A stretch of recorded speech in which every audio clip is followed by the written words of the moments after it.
Pemirsa, Kepolisian Daerah Sulawesi Selatan terus mengembangkan penyelidikan kasus pengambilan paksa jenazah korban COVID-19 di Kota Makassar. Polda Sulsel juga melakukan pengamanan berlapis di setiap rumah sakit untuk mencegah terulangnya kejadian serupa. Informasi selengkapnya akan disampaikan oleh Zevanya Sara langsung dari Makassar, Sulawesi Selatan. Zevanya, apa saja upaya pengamanan di setiap rumah sakit rujukan COVID-19 di Makassar oleh Polda Sulsel? Ya, Rory dan juga pemirsa, sejauh ini memang Kepolisian Daerah Sulawesi Selatan ini menerapkan pengamanan berlapis di setiap rumah sakit rujukan COVID-19 yang ada di Kota Makassar.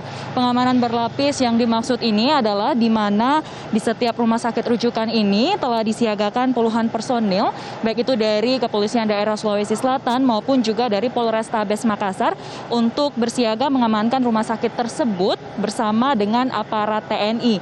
Lalu Kepolisian Daerah Sulawesi Selatan juga ini telah menyiapkan ratusan personil tambahan untuk bersiaga di posko gugus tugas COVID-19 Sulawesi Selatan sebagai kekuatan tambahan dan akan dikerahkan jika nantinya kejadian serupa ini terjadi lagi.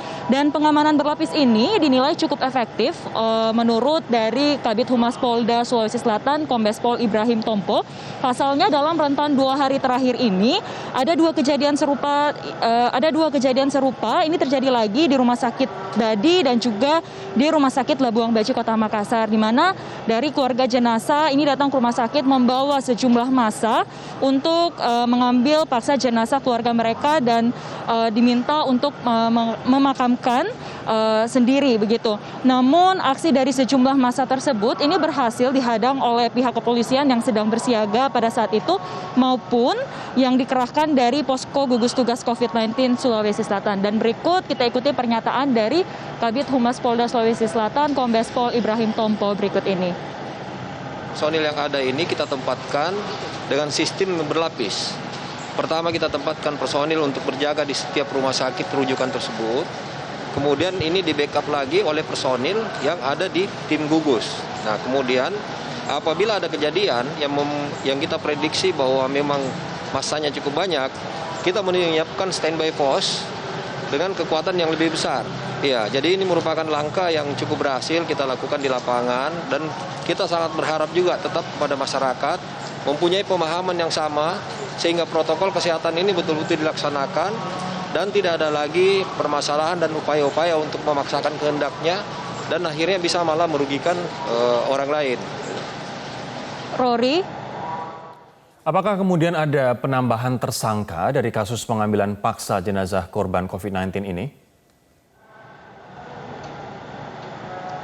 ya Rory, hingga hari ini belum ada penambahan jumlah tersangka dari kasus pengambilan paksa jenazah COVID-19 yang ada di Kota Makassar.